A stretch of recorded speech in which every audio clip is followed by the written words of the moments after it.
নমস্কার সবাইকে, হ্যাপি হোলি। তো আজকে তো হোলি, তো বাড়িতে কে কি করছেন একটু জানাবেন।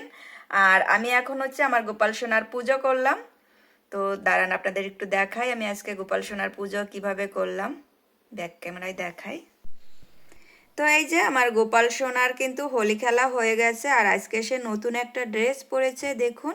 তো এই ড্রেসটা তাকে কেমন লাগছে একটু কমেন্টে জানায়েন। তো এই যে পাশে জয় জগৎ বন্ধু, আর গোপাল সোনার কিন্তু হোলি খেলা হয়েও গেছে।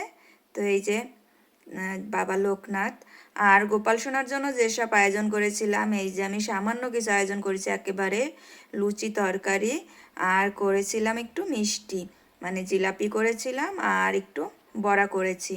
তো এই ছিল আমার আজকে গোপাল সোনার ভোগ এবং পুজো। তো আপনারা কে কিভাবে পুজো করলেন একটু জানাবেন কিন্তু আমাকে। তো এবার হচ্ছে আমরা হোলি খেলবো, তো এখনই কিন্তু খেলছি না, কারণ সৌরিনীল বাসায় নাই, সৌরিনীল বাসায় আসবে তারপরে।